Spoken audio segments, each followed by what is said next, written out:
دورہ قرآن میں 19واں پارہ شروع کرتے ہیں، وقال الذین، اور کہا ان لوگوں نے۔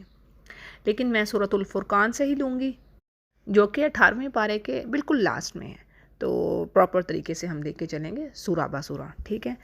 تو سورہ فرقان کو شروع کرتے ہیں۔ الحمدللہ والصلاۃ والسلام علی رسولہ وعلی آلہ واصحابہ اجمعین۔ اعوذ باللہ من الشیطان الرجیم، بسم اللہ الرحمن الرحیم۔ اللہم ارحمنا بالقرآن واجعلہ لنا اماما ونورا وہدا ورحمہ۔ اللہ سے دعا ہے کہ وہ قرآن کریم کی وجہ سے ہم پر رحمت فرمائے اور اس کو ہمارے لیے امام، نور، ہدایت اور رحمت کا ذریعہ بنائے، آمین یا رب۔ سورۃ الفرقان کے سبجیکٹس اور ٹاپکس کے حوالے سے بات کی جائے تو اس میں بھی تقریباً وہی مضامین آ رہے ہیں جو کہ باقی قرآن میں تھے، کہ کافروں کے اعتراضات، کہ آپ صلی اللہ علیہ وسلم کو یہ کہنا کہ آپ اللہ کے نبی نہیں ہیں، آپ جادوگر ہیں، کاہن ہیں، پھر اس کے جواب دیے گئے ہیں، یعنی ان اعتراضات کے، پھر بتایا گیا ہے کس طرح شرک کرنے والوں کے اعمال جو ہیں اللہ ہوا میں اڑائے گا۔ پھر ہمیں آخر کی آیات میں مومنین کی صفات کا ذکر ملتا ہے۔ آخر کی جو آیات ہیں وہ بڑی ہی اہم ہیں، یعنی آخری رکوع بڑا ہی اہم ہے۔ اچھا جی، شروع کرتے ہیں۔ پہلی آیت کو دیکھتے ہیں۔ تبارک الذی نزل الفرقان علی عبدہ لیکون للعالمین نذیرا، یعنی پاک ہے وہ ذات جس نے اپنے بندے پر فرقان اتارا کہ وہ تمام لوگوں کے لیے وارننگ کرنے والا بن جائے، وہ آگاہ کرنے والا بن جائے۔ اب فرقان کے معنی ہے حق اور باطل، یعنی جھوٹ اور سچ میں فرق کر دینے والی چیز۔ فرقان، فرق سے اردو میں بھی استعمال کرتے ہیں نا، تو حق اور باطل یعنی توحید اور شرک، کہ یہ بتاتی ہے کہ اللہ ایک ہے، وہ ایک ہی ہستی ہے، ایک سے زیادہ الہ نہیں ہے۔ پھر اسی طرح انصاف اور ظلم، یعنی عدل اور ظلم کے درمیان بھی اس قرآن نے فرق کر دیا۔ تو سبحان اللہ، یہ قرآن کریم ہر چیز کو واضح کر دینے والا ہے۔ جیسے اللہ نے کئی جگہ پر کہا نا کہ اس کی آیات واضح تمہیں سمجھانے والی ہیں، بتانے والی ہیں انسان کو کہ دیکھو یہ اللہ کی نشانیاں ہیں پوری کائنات میں، اور دیکھو یہ زندگی گزارنے کا یہ صحیح طریقہ ہے اور یہی سچ ہے۔ تو اسی لیے اس کو فرقان کہا گیا۔ قرآن کریم کے بھی کئی نام ہیں۔ آگے اللہ کی صفات بیان ہو رہی ہے کہ پاک ہے وہ جس کے ہاتھ میں بادشاہت ہے، سوورنٹی ہے اسی کے ہاتھ میں آسمانوں زمین کی، اور وہ اولاد نہیں رکھتا، اور نہ ہی اس کا کوئی پارٹنر ہے جو اس کائنات میں جس کا کوئی حصہ ہے۔ یہ بھی پڑھا نا قرآن کریم میں، اللہ نے کہا نا کہ اگر کوئی میرا پارٹنر شریک ہے اس کائنات میں جس نے میرے ساتھ کوئی حصہ ڈالا ہے بنانے میں، تو بلاؤ اس کو، تمہارے پاس ہے کوئی سند؟ اور پھر ہر چیز کو وہ بنانے والا ہے اور اس کی تقدیر لکھنے والا ہے۔ تقدیر سے کیا مراد ہے؟ قدر، یعنی اس چیز کو روزی کیسے دینی ہے، کہاں سے دینی ہے، اس کا ٹھکانہ کہاں ہوگا، یعنی جو بھی مخلوق اللہ نے پیدا کی ہے، ذرا سی چونٹی دیکھ لیں اور اس سے چھوٹی سی چھوٹی چیز بھی، اور پھر واپس کب اس کا پلٹنا ہے اللہ کی طرف۔ یعنی مختصر بات یہ کہ جس کو بھی اللہ نے پیدا کیا اللہ خوب جانتا ہے اس کو رزق کہاں سے دینا، اس کی زندگی کتنی ہے۔ انسان کے بارے میں بات کی جائے اس میں یہ بھی چیز آ رہی کہ وہ جنتی ہے یا جہنمی ہے، کس جگہ پر اس کو موت آنی ہے، کل کو وہ کیا اعمال کرے گا، اور کس وقت اس کو موت آنی، یہ سب اللہ کو علم ہے اور اس نے طے کر رکھا ہے، آلریڈی لوح محفوظ میں لکھی جا چکی ہے ہر چیز۔ اور بات یہ ہے کہ یہ اللہ کے سوا ان کو الہ بناتے ہیں جو کہ کوئی چیز بنا نہیں سکتے۔ اللہ نے کہا لا یخلقون شیئا، بلکہ ان کو تو خود پیدا کیا گیا ہے، اور وہ کسی ذرا سا بھی اختیار نہیں رکھتے اپنی جانوں کے لیے، کہ یعنی اپنی جان پہ اگر کوئی ان کو نفع یا نقصان آ رہا ہے تو اس کا بھی ان کے پاس کوئی اختیار نہیں ہے کہ ان کو کہاں سے کوئی نفع پہنچے گا یا کہاں سے نقصان پہنچے گا۔ اگر کوئی نقصان پہنچتا ہے تو وہ اپنے آپ سے ہٹا نہیں سکتے، اور نہ ہی وہ موت اور زندگی کے اور نہ ہی دوبارہ جی اٹھنے کے مالک ہیں۔ ذرا سی بھی کسی چیز میں بھی ان کی ملکیت نہیں، اختیار نہیں ہے۔ آگے کافروں کی بات کہی جا رہی ہے کہ وہ کہتے ہیں کہ یہ قرآن کریم جھوٹ ہے، یعنی محمد صلی اللہ علیہ وسلم خود سے گھڑ لائے ہیں، تو بھلا ایک امی شخص دوسروں کی مدد سے ایسی کتاب کیسے لا سکتے ہیں جو کہ فصاحت اور اپنی لینگویج میں زبردست ہے، اور ایسی بے مثال ہے کہ اس وقت کے بڑے بڑے جو شعراء تھے یا بڑے بڑے جو کہہ لیں کہ ماہر تھے عربی کے، وہ ایسا کلام نہیں پیش کر سکتے تھے، تو محمد صلی اللہ علیہ وسلم کیسے لا سکتے ہیں اس چیز کو؟ بات یہ ہے یہ ظلم کر رہے ہیں اور جھوٹی بات کہہ رہے ہیں۔ اور یہ بھی اعتراض رکھ رہے ہیں کہ بھی یہ تو پچھلوں کی کہانیاں ہیں بس، جو انہوں نے خود سے لکھ رکھی ہیں اور صبح شام ان کو پڑھ رہے ہیں۔ تو اللہ فرماتا ہے کہ ان سے کہیے کہ اسے تو اللہ نے اتارا ہے جو آسمانوں و زمین کی تمام چھپی ہوئی باتوں کو جانتا ہے، اور وہ بے شک بڑا ہی بخشنے والا اور رحم کرنے والا ہے۔ یعنی باوجود اس کے تمہارے بیہودہ الزامات اور طعنے تشنیع جو ایک امین اور صادق شخص پر لگا رہے ہو اور اللہ کے کلام کو جھٹلا رہے ہو، اس کے باوجود اللہ عفو درگزر سے کام لے رہا ہے۔ پھر آگے ایک اور ان کے اعتراض کے بارے میں کہا جا رہا ہے کہ کیا کہتے تھے کہ جی یہ کیسا نبی ہے، یہ کیسا رسول ہے کہ کھانا کھاتا ہے اور بازاروں میں چلتا پھرتا ہے، اور اس کے پاس کوئی فرشتہ کیوں نہیں بھیجا جاتا؟ یعنی یہ بات سورہ تغابن میں بھی آئی تھی، یاد کریں ذرا، آیت نمبر 6 میں، فَقَالُوا أَبَشَرٌ يَهْدُونَنَا فَكَفَرُوا وَتَوَلَّوْا۔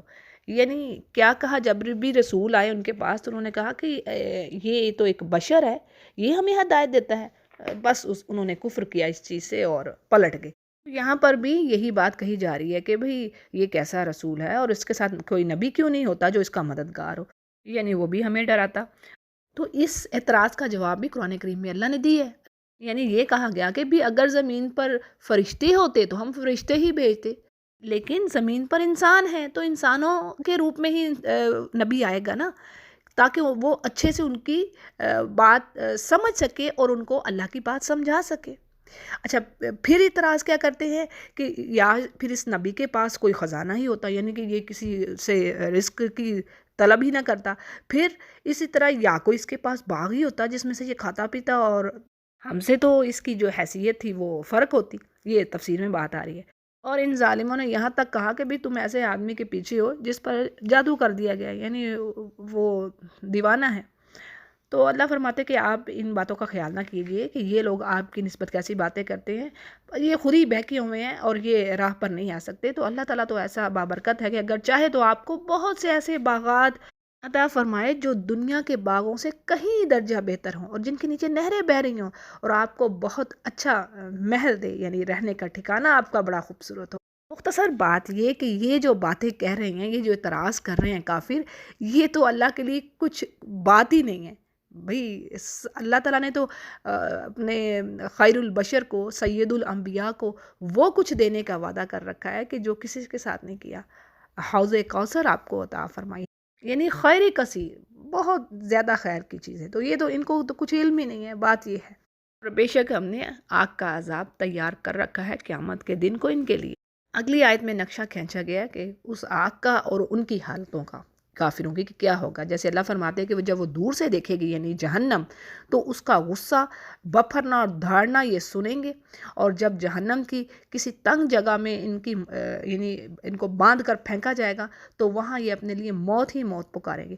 اور دیکھیں یہ بات ہم نے پڑھی نا سورہ ملک میں بھی، کہ جب جہنمیوں کو جہنم میں ڈالا جائے گا تو وہ اس کا دھاڑنا سنیں گے جو کہ جوش اور غضب سے اچھلتی ہوگی، اور ایسے لگے گا وہ غصے سے پھٹ پڑے گی۔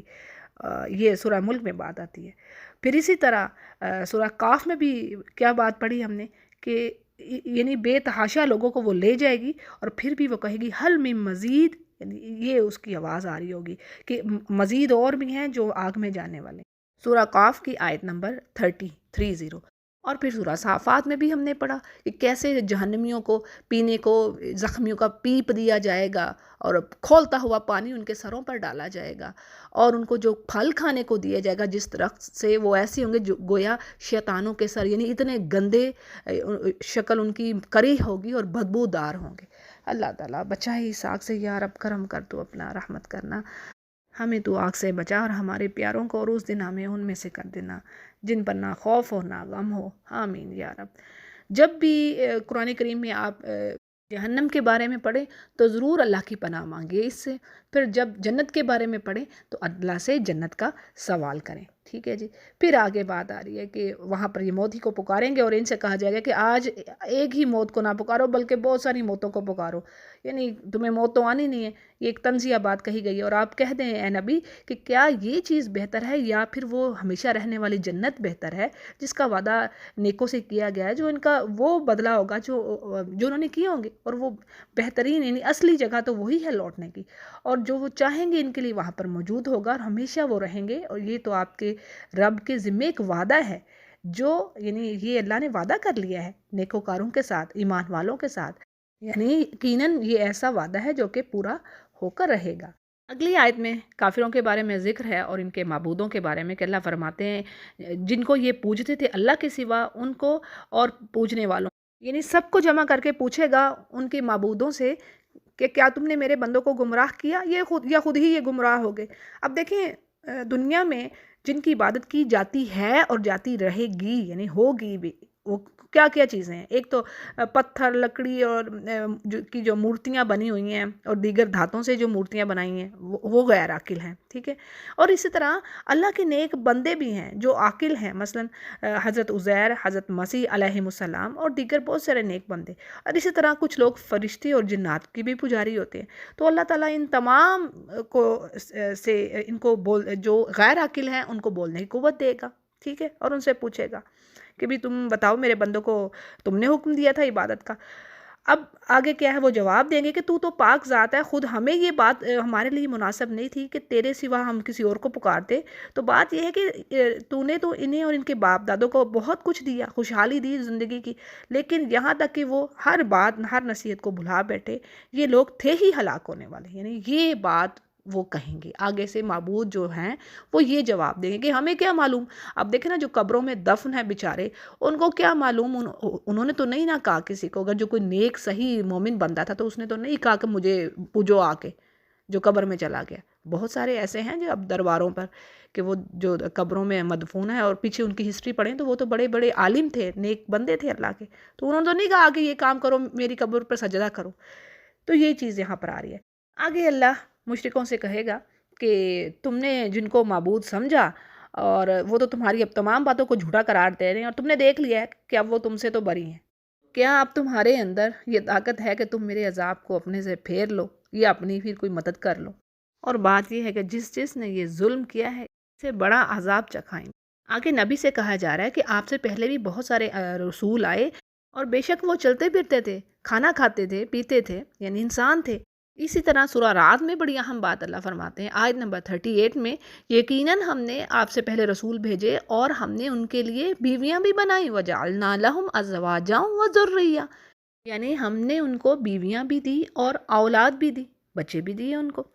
اور آگے کہا جا رہا ہے کہ ہم نے بعض انبیاء کو، یعنی ان انبیاء کے ذریعے ایمان لانے والوں کے لیے آزمائش کی تاکہ کھرے اور کھوٹے کی پہچان ہو جائے، اور جس نے پھر آزمائش میں صبر کیا تو وہی کامیاب ہوا، اور اللہ تعالیٰ سب کچھ دیکھنے والا ہے۔ پھر آگے بات آ رہی ہے، اور جنہیں ہماری ملاقات کی امید نہیں ہے، وَقَالَ الَّذِينَ لَا يَرْجُونَ لِقَاءَنَا، یہ ہے 19ویں پارے کا جو ٹائٹل ہے، ٹھیک ہے۔ یعنی ان لوگوں نے کہا جو ہماری ملاقات پر یقین ہی نہیں رکھتے، امید ہی نہیں رکھتے، وہ کیا کہتے ہیں کہ ہم پر فرشتے کیوں نہیں اتارے جاتے، یعنی انسان کی بجائے کوئی فرشتہ رسول بن کر آتا، اور ہم اپنی آنکھوں سے رب کو دیکھتے، یعنی تبھی ہم نے ایمان لانا تھا جب تک ہم اپنی آنکھوں سے نہ دیکھتے۔ تو اللہ فرماتے ہیں کہ ان لوگوں نے اپنے آپ کو کیا سمجھ رکھا ہے، یہ بڑے ہی سخت یعنی سرکشی میں ہے یہ، اور جس دن یہ فرشتوں کو دیکھ لیں گے اس دن ان گنہگاروں کو کوئی خوشی نہ ہوگی۔ یعنی آج تو بڑے دعوے کریں ہمیں فرشتے ملیں، رسول بن کر آئیں اور ہم ان کو دیکھنا چاہتے ہیں، تو جس دن ان فرشتوں کو دیکھ لیں گے یعنی قیامت کے دن، تو پھر کیا ہے کہ اس دن کوئی خوشی نہ ہوگی، اور کہیں گے کہ ہم تو بس محروم ہی کر دیے گئے، یعنی ہر طرح کی نعمت، سکون سب چھن جائے گا، اور وہ تو اپنی بے عقلی سے ختم کر کے خود ہی دنیا میں۔ اور اللہ فرماتے ہیں کہ انہوں نے جو اعمال بھی کیے تھے وہ بھی ان کے سامنے اللہ ہوا میں اڑا دے گا ذروں کی طرح۔ بڑی اہم بات ہے اس میں، حبا منصورہ کے ورڈ آ رہے ہیں۔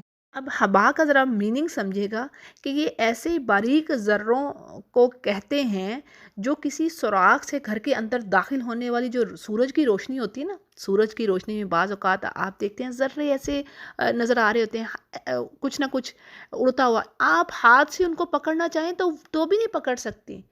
کتنی زبردست مثال دی ہے اللہ نے، یعنی وہ چیز اس کو کہا گیا حبا، یعنی ممکن ہی نہیں ہے کہ اس کو ہاتھ سے بھی پکڑ لے۔ تو کافروں کے عمل بھی قیامت والے دن اللہ انہی ذروں کے جیسے اڑا دے گا، یعنی ان کی ذرا سی بھی حیثیت نہیں ہوگی اللہ کے سامنے۔ اللہ تعالیٰ معاف فرمائے، کیونکہ ان میں ایمان اور اخلاص نہیں تھا نا، اللہ کی خاطر نہیں کیے تھے وہ عمل۔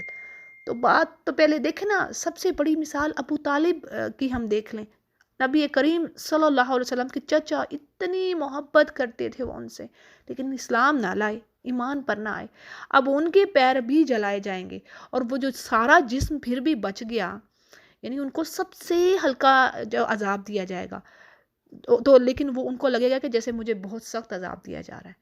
تو ہلکا عذاب کیوں؟ نبی کریم صلی اللہ علیہ وسلم کی محبت کی وجہ سے، یعنی اللہ تعالیٰ انصاف کرنے والا ہے، اللہ اس چیز سے بھی ان کو بخش نہیں رہا۔ سوچنے کی بات یہ ہے کہ اللہ نے ایسا نہیں کیا ہاں میرے نبی کا بڑا ساتھ دیا ہے، میرے نبی کو انہوں نے ہر جگہ پر ان کی حفاظت کی، ان کے غموں کو دور کرنے والے تھے۔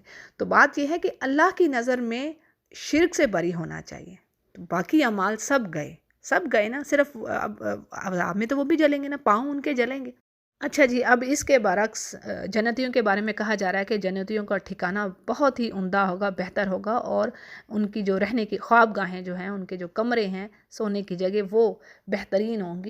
پھر اگلی آیت میں قیامت کے دن کی بات کی جا رہی ہے کہ جس دن آسمان پھٹ جائے گا اور بادل سایہ فگن ہو جائیں گے، یعنی بادلوں کا سایہ ہو جائے گا، آسمان پھٹ جائے گا، اور اللہ فرشتوں کے جو صفوں میں میدان حشر میں آئے گا، اور ساری مخلوق وہیں پر جمع ہوگی، اور اس دن بادشاہت صرف اللہ ہی کی ہوگی، رحمان کی، اور یہ دن کافروں پر بڑا ہی بھاری ہوگا، اور اس دن ہر ظالم شخص اپنے ہاتھوں کو چبا کر کہے گا کہ اے کاش میں نے رسول کی صحبت اختیار کی ہوتی، اور اے کاش میں نے فلاں کو دوست نہ بنایا ہوتا۔ بڑی اہم بات آ رہی ہے، حدیث کے الفاظ ہیں کہ آپ صلی اللہ علیہ وسلم نے فرمایا کہ صالحین کی صحبت میں رہو اور بری صحبت سے بچو۔ اور دیکھ لیں اب قرآن میں بھی کیا ورڈ آ رہے ہیں کہ کیا کہے گا انسان کہ کاش میں برے لوگوں کو دوست نہ بناتا، اور کاش میں نے یہ کام کیا ہوتا، یوم حسرہ، لیکن اس دن حسرت کا پھر کوئی فائدہ نہیں ہے۔ اور پھر وہ کیا کہے گا کہ کاش میں نے اس کو دوست نہ بنایا ہوتا، اس نے تو مجھے یعنی گمراہ کر دیا، حالانکہ میرے پاس نصیحت آ گئی تھی، یعنی مجھے سمجھایا گیا تھا، اور شیطان تو انسان کو وقت پر دغا دینے والا ہی۔ اور آگے بڑی ہی ایک اہم وارننگ آ رہی ہے، یعنی نبی کریم صلی اللہ علیہ وسلم اپنی امتیوں کے لیے کیا کہیں گے جنہوں نے قرآن کو چھوڑ دیا، یعنی آپ ان کے خلاف گواہی دیں گے اور کہیں گے کہ اے میرے رب، بے شک میری امت نے اس قرآن کو چھوڑ دیا۔ اب قرآن کو کیسے چھوڑا؟ اس میں دو چیزیں ہیں، یعنی ایک تو اس پر ایمان ہی نہ لانا، جیسے کہ مشرکین کر رہے ہیں، کافر اس پر ایمان ہی نہیں رکھتے کہ یہ اللہ کی کتاب ہے۔ اب دوسری ایک اور چیز بھی ہے، یعنی زبان سے تو اقرار کرنا کہ ہاں ہم اس پر بلیو کرتے ہیں، یہ اللہ کی کتاب ہے، لیکن عملی طور پر جھٹلانا، عملاً وہ کام ہی نہ کرنا جو اللہ نے کہے ہیں، ٹھیک ہے، یہ ایک فسق کی صورت بھی ہے، تو یہ بھی جھٹلانا ہے، یعنی عمل نہ کرنا اس چیز پر۔ اور آج دیکھ لیں ہمارا حال، ہمیں پتہ ہی نہیں کتاب میں کیا لکھا ہے، کیا کرنا ہے، زندگی کے معاملات کیسے کرنے ہیں، کسی چیز کا بھی جو کیا شرعی لاز ہیں، کچھ نہیں پتہ، اور پھر امپلیمنٹ کہاں سے کریں گے جب پتہ ہی نہیں ہے، تو اس کو پھر اپلائی کیسے کریں گے؟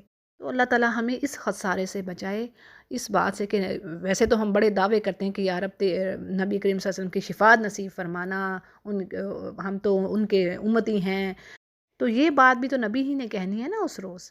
اگلی آیت میں اللہ فرما رہے ہیں نبی سے کہ اے نبی، آپ کی طرح، یعنی پیچھے جو نبی گزرے ہر نبی کے دشمن تھے، یعنی بعض گنہگاروں کو ہم نے ان کا دشمن بنا دیا، یعنی کافر لوگ جو کہ اللہ کے راستے سے لوگوں کو روکتے تھے، پھر ہے، اور آپ کا رب ہی ہدایت دینے والا ہے، اور وہ مدد کرنے کے لیے کافی، یعنی آپ کی مدد کے لیے وہی کافی ہے۔ اب آگے ایک اور اعتراض کافروں کا کہ کیا کہتے ہیں کہ یہ قرآن کریم ایک ہی بار کیوں نہیں نازل ہو جاتا، یعنی جس طرح تورات اور انجیل وغیرہ اور زبور، یعنی یہ کتابیں ایک ہی مرتبہ میں نازل ہوئی ہیں نا، تو وہ کہتے تھے کہ یہ بھی ایک ہی مرتبہ کیوں نہیں آ رہا۔ تو اس پر اللہ جواب دیتے ہیں کہ اے نبی، آپ پر تھوڑا تھوڑا قرآن نازل کیا جا رہا ہے تاکہ آپ کے دل کو مضبوط کیا جائے، یعنی ریزن کیا ہے کہ اللہ تعالیٰ مختلف حالات اور ضرورت کے مطابق قرآن کو 23 سالوں میں نازل کرتے ہیں تاکہ اہل ایمان کا دل مضبوط ہو، پیغمبر کا دل مضبوط ہو، اور ان کا خوب ذہن نشین ہو جائے کہ اللہ کیا فرما رہے ہیں۔ یہ ہے اس کی ریزن۔ بات یہ ہے کہ آپ بس قرآن کریم کو ٹھہر ٹھہر کر ہی پڑھیں اور اس کو آگے سنائیں۔ اور پھر کہا جا رہا ہے، تسلی دی جا رہی ہے نبی کو کہ آپ کے پاس یہ کوئی بھی مثال لاتے ہیں یا کوئی سوال اٹھاتے ہیں تو ہم اس کا بہترین جواب آپ کو، یعنی آپ کو رپلائی دیں گے کہ آپ نے کیسے ان کا رد کرنا ہے، ان کافروں کے اعتراضات کا بہترین طریقے سے۔ اب دیکھیں، وقفے وقفے سے اتارے جانے کی حکمت بھی اللہ نے بیان کر دی، اور بات یہ ہے کہ جو بھی کافر اپنے منہ کے بل جہنم کی طرف جمع کیے جائیں گے، وہی بدترین مکان والے اور گمراہ راستے کی طرف جانے والے۔ اور اگلی آیت میں موسیٰ علیہ السلام کے بارے میں ذکر ہے کہ اللہ فرماتے ہیں ہم نے انہیں کتاب دی اور ان کے ساتھ ان کے بھائی ہارون کو ان کا وزیر بنایا، یعنی ان کو بھی اللہ نے نبی بنا دیا تھا موسیٰ علیہ السلام کے کہنے پر۔ سورۃ القصص میں ہم ڈیٹیل پڑھ آئے ہیں، ٹھیک ہے نا۔ پھر اللہ فرماتے ہیں کہ ہم نے ان دونوں سے کہا کہ آپ دونوں جاؤ، یعنی فرعون کی طرف، اور ہماری آیتوں کو جو جھٹلا رہا ہے اس کو سمجھاؤ، وارن کرو۔ اور پھر فاسق قوم کو ہم نے بالکل یعنی ہلاک کر دیا، ختم کر کے رکھ دیا۔ اور اسی طرح قوم نوح کے بارے میں بات آتی ہے کہ انہوں نے بھی رسولوں کو جھٹلایا اور ہم نے انہیں غرق کیا اور ان کو ایک نشانی بنا کے رکھ دیا لوگوں کے لیے، اور ظالمین کے لیے اللہ تعالیٰ نے دردناک عذاب تیار کر رکھا ہے۔ پھر اسی طرح اللہ تعالیٰ عاد اور سمود کے بارے میں ذکر کر رہے ہیں، اور اصحاب رس کے بارے میں کہا جا رہا ہے کہ بہت ساری بستیاں تھیں جنہوں نے نافرمانیاں کی تو اللہ نے ان کو تباہ کر دیا، اور آج ان کی مثالیں ہمارے سامنے ہیں۔ رس کے معنی ہوتے ہیں کنویں کے، اصحاب الرس کنویں والے کہتے ہیں۔ اور مفسرین کے درمیان اختلافات ہے، یعنی ڈس ایگریمنٹس ہیں کہ یعنی اس سے مراد کون سے لوگ ہیں۔ اب بعض کہتے ہیں کہ اس سے مراد اصحاب الاخدود ہیں، جن کا ذکر سورۃ البروج میں بھی پڑا ہے، ابن کثیر اس کو روایت کر رہے ہیں۔ پھر آگے لوط علیہ السلام کی بستی کی بات ہو رہی ہے، اور کہا جا رہا ہے یعنی یہ جو عرب تھے یہ اس بستی کے پاس بھی آتے جاتے تھے جن پر پتھروں کی بارش ہوئی۔ اور پیچھے ہم نے پڑھ لیا نا کہ کس طرح جبریل علیہ السلام نے پہلے تو ان کی بستی کو اکھیڑ کے اوپر تک یعنی بلندی پر لے گئے، پھر بلندی سے ان کو نیچے پٹخا اور پھر ان پر پتھروں کی بارش ہوئی، یعنی ان کو رجم کیا گیا، تو یہ اس طریقے سے عذاب آیا۔ تو پھر بھی یہ کافر کیا دیکھتے نہیں ہیں؟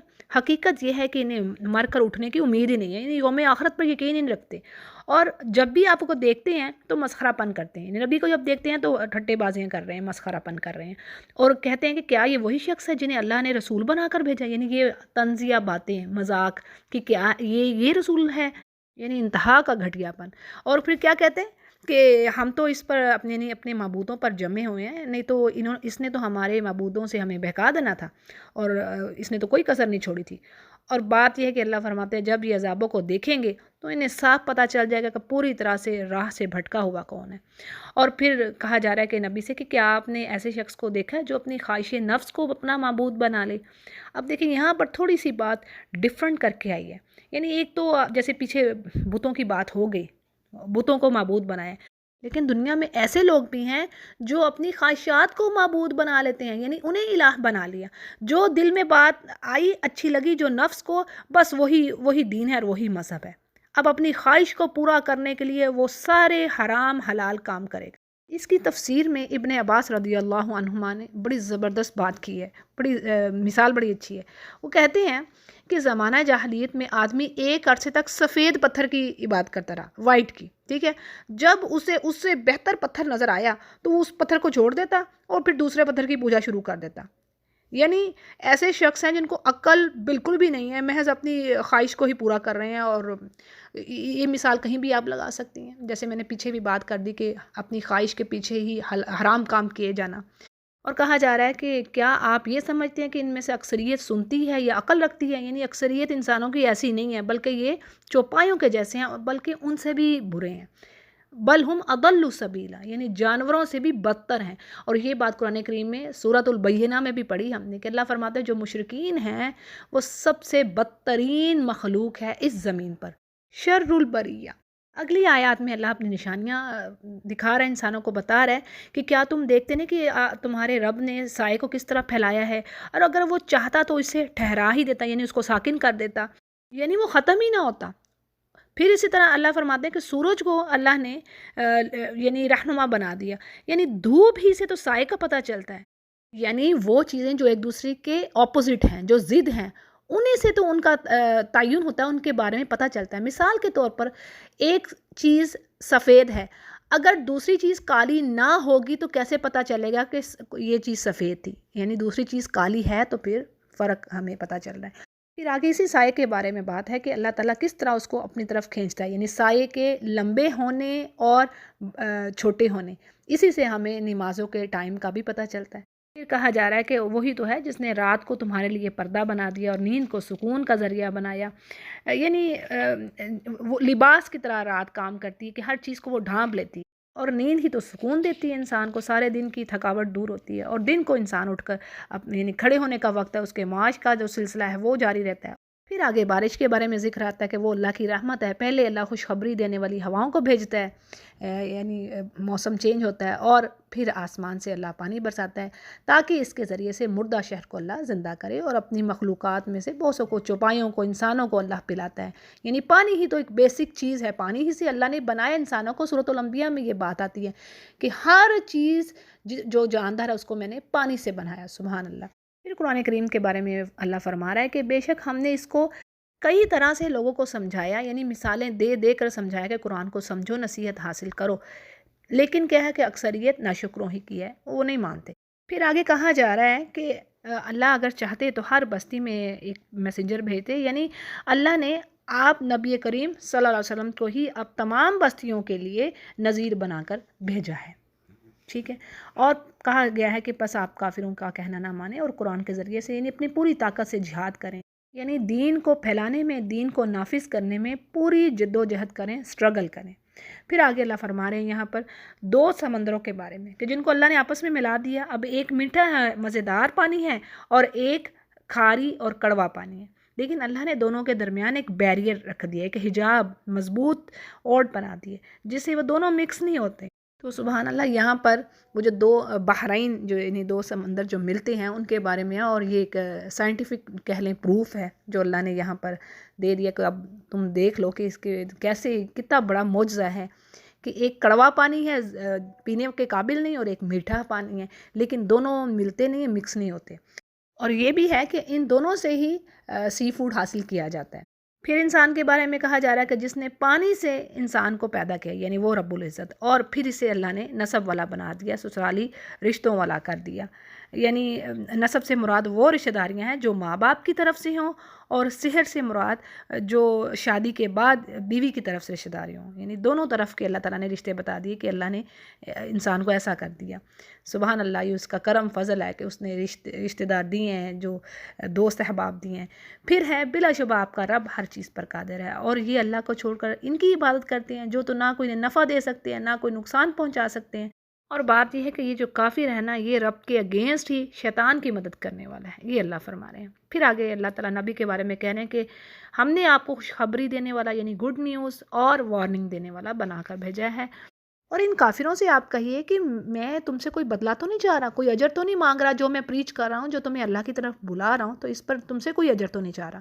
اور آپ توکل کیجئے اللہ پر جو ہمیشہ رہنے والا ہے، جیسے کبھی موت نہیں ہے، اور اس کی تعریف کے ساتھ اس کی پاکیزگی بیان کریں یا تسبیح کریں. یعنی اور وہ اپنے بندوں کے گناہوں سے کافی خبردار ہے، یعنی اس کو پتہ ہے کون سیدھے راستے پر ہے اور کون گمراہی میں پڑا ہوا ہے. پھر آگے بات ہے کہ وہی تو ہے جس نے آسمانوں اور زمین اور اس کے درمیان کی سب چیزوں کو 6 دن میں پیدا کی، پھر وہ اپنے عرش پر قائم ہوا. اور یہ بات سورہ فصیلت میں بھی پڑھی تھی نا ہم نے کہ اللہ تعالیٰ نے کتنے دنوں میں زمین و آسمان کو بنایا. ٹھیک ہے. تو یہاں پر بھی اسی قسم کی بات آ رہی ہے. اور پھر اللہ اپنے عرش پر قائم ہوا، اور وہ رحمان ہے، اور آپ اس کے بارے میں کسی بھی خبردار سے پوچھ لیں. اور پھر آگے کہا جا رہا ہے کہ ان کافروں سے جب بھی کہا جاتا ہے کہ رحمان کو سجدہ کرو، تو جواب دیتے ہیں کہ رحمان کیا ہے، یعنی ہم اسے سجدہ کریں جس کا حکم دیا جا رہا ہے. اس کی تفسیر میں بات اس طرح ہے کہ جاہلیت میں یعنی مشرکین اللہ کے اس نام سے واقف نہیں تھے، پہچانے رکھتے تھے. یہ اللہ کے صفاتی نام ہے نا. تو جب صلح حدیبیہ کے موقع پر نبی کریم صلی اللہ علیہ وسلم نے جو ایگریمنٹ لکھوانا تھا اس پر بسم اللہ الرحمن الرحیم لکھوایا، تو مشرکین مکہ نے کہا ہم رحمان اور رحیم کو نہیں جانتے. تو یہاں پر بھی اسی قسم کی بات بتائی جائے.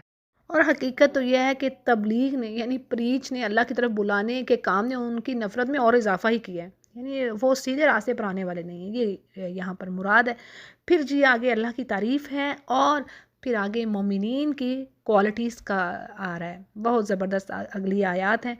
تو جی آیت میں ہے کہ بڑی ہی بابرکت وہ ذات ہے جس نے آسمان میں برج بنائے. برج سے مراد یہاں پر بڑے بڑے ستارے لیے گئے ہیں، یعنی وہ ذات جس نے آسمان کو ستاروں سے، سورج اور چاند سے سجا دیا ہے. اب بعض مفسرین کے نزدیک اس سے 12 برج مراد ہیں. ان کی ڈیٹیل آپ کو تفسیر میں ملے گی، یہاں پر میں زیادہ ڈیٹیل میں نہیں جاتی. آگے کہا جا رہا ہے کہ وہی ذات ہے جس نے رات اور دن کو ایک دوسرے کے پیچھے آنے جانے والا بنایا، یعنی رات آتی ہے پھر دن آتا ہے، اور وہ ایک دوسرے کو پکڑ نہیں سکتے. یہ بھی قرآن کریم میں کہا گیا. تو بات یہ ہے کہ یہ سب اللہ کی نشانیاں، اور ان میں نصیحت ہے ان کے لیے جو نصیحت حاصل کرنا چاہتے ہیں یا شکر گزاری کرنے کا ارادہ رکھتے ہیں.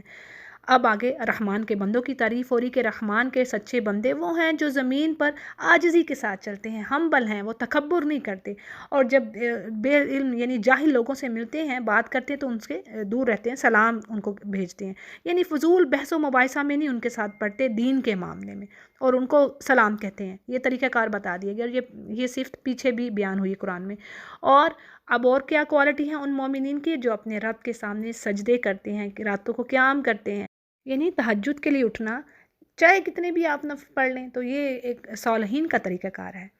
پھر کیا ہے؟ اور یہ وہ دعا کیا کرتے ہیں کہ اے ہمارے رب، ہم سے دوزخ کا عذاب دور کر، کیونکہ اس کا عذاب چمٹ جانے والا ہے۔ یعنی کیا پتہ چل رہا ہے کہ یہ ایک عظیم عبادت ہے، استغفار کرنا، پناہ مانگنا جہنم سے اللہ کی، ٹھیک ہے، اس تہجد کے وقت میں، یعنی رات کے آخری حصے میں استغفار کرنا، گڑ گڑانا، اللہ سے مغفرت طلب کرنا۔